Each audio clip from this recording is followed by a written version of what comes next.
Hello, I'm Juliana Hever, the plant-based dietitian.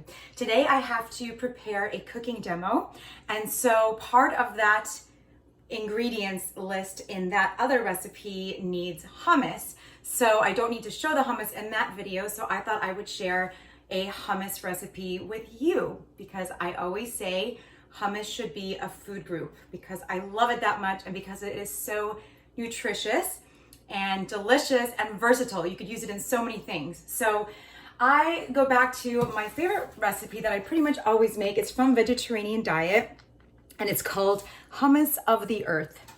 Yes, indeed it is. And so it's basically, the reason I called it that is because it's very earthy flavors and it's very smoky, earthy, chipotle-y, spicy, because I like everything spicy.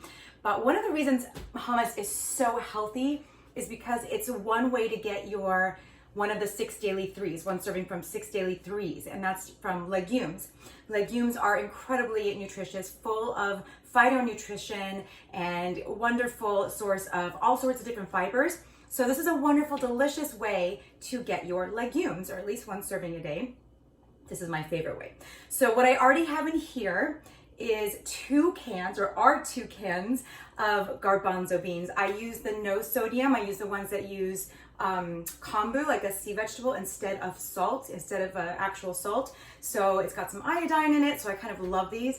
And it's also BPA-free can. So it's 2 cans of chickpeas and 1 can of cannellini beans. And I think the cannellini beans make it extra smooth and creamy. Okay, now I'm going to add some ingredients. So I've got my handy spatula. This is 1 tablespoon of tahini. This is just tahini. So this is basically just sesame seed paste. You know, it's kind of like, it's like the peanut butter of peanuts for sesame. And it's just really amazing. It's a nice healthy source of fat. So that's going to give you a serving of another category in the 6 daily threes, and that's your nuts and seeds. That counts as that as well. And then this is the actual tamari. This is 1 tablespoon of tamari, and I use low sodium tamari whenever I can. And then I've got the juice of about 3/4 of a lemon. It's like 1 Meyer lemon. I love Meyer lemons. They're extra delicious to me. And I also added some of the zest from the skin. So that's going to give it a nice fresh flavor. And then of course hummus wouldn't be hummus. Well, I would, but I love putting nooch, nutritional yeast, in hummus. People keep asking me what nooch is. It is basically, it is like flakes that give a cheesy kind of flavor. It has some B vitamins in it. It's ideal if you could find the one without folate, but it's without folic acid, but those are kind of harder to find. So it's just a wonderful, delicious ingredient that I put in a lot of my dishes because it adds that kind of cheesy umami flavor, and I love it. Okay, so this is kind of all of the seasoning. So in here we've got, 3/4 teaspoons of cumin, 3/4 teaspoon of smoked paprika, not the regular paprika, the sweet paprika, but the smoked. And then also 3/4 teaspoon of chipotle, ground chipotle powder. This is like my favorite spice. It's so delicious.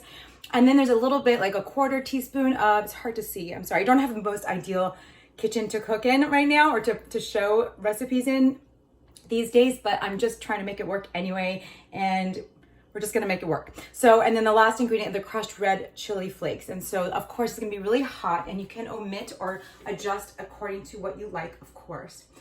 And that's it. So now I'm just going to puree it, and I'm not gonna do that to you because it'll be so loud. But I'm doing the trick of the kitchen cooking demo. This is the prepared version. I sprinkled a little extra smoked paprika on top, and that's it. I'm just going to literally puree it in the food processor until it's really smooth and creamy. Sometimes and often I have to add a little bit of water, and that's okay too. So you just kind of sprinkle in a little water, let it go again. You could always just scrape down the sides so you get a nice even blend and make sure it's nice and pure.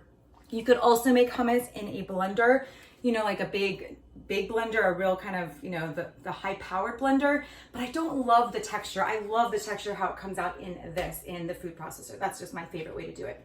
Okay, I hope you enjoy this. I hope you try this at home. Let me know if you do in the comments below, and let me know if you have any questions for me or other kinds of recipes that you would like to see me do now that I'm going to try to use my kitchen on these videos.